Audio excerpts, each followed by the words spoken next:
No. All right, I am here with Jen Rubin of Commentary and PJTV and a bunch of other places because she writes for everyone on Earth.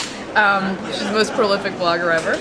And it's a pleasure to be here with her at the convention. Tell me a little bit about what's going on, what you're expecting to see tonight. Oh, well, we all have been busy.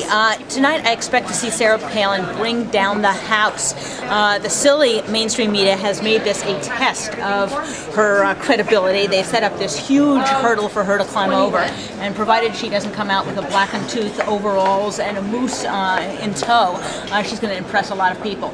So they've done, of course, exactly the wrong thing, taking someone who is new to the scene. They provided her with a perfect test of her credibility and her presence for the American people. So that's the big show tonight. All of us, of course, do what we do when there's no real news, and that is we make up news. We interview each other. But I actually went out and talked to some people who aren't journalists by trade.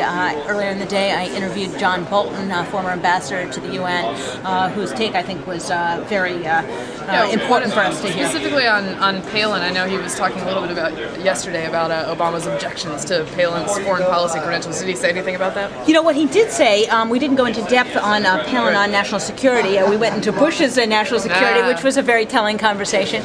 But what he did say, and he certainly has been in his own media storms in his day, is that he found the treatment shameful.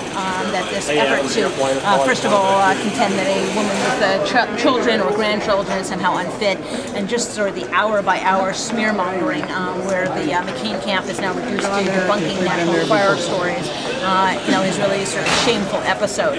So he was quite indignant about this treatment.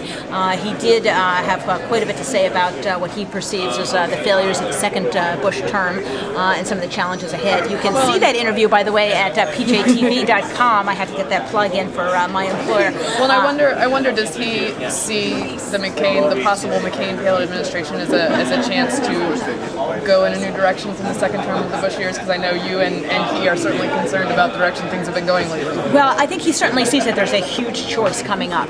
And we talk quite a bit about the Russian invasion of Georgia, the difference of the approach between Senator McCain, who not only anticipated this and had called Putin's tune for a long time, but who responded appropriately, immediately, and got it right first.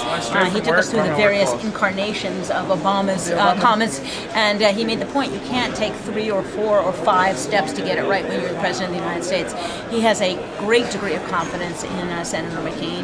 He is very supportive, and he recognizes, unlike Senator Obama, that if not for Senator McCain, we might not have been able to pursue the surge policy, which, of course, Senator Obama now still does not recognize as a successful policy. Well, thanks so much for being with us. Jen Rubin of PJTV, where you can see her on camera, or you can go to Commentary Reader. Thanks for being with us. I appreciate it. My pleasure.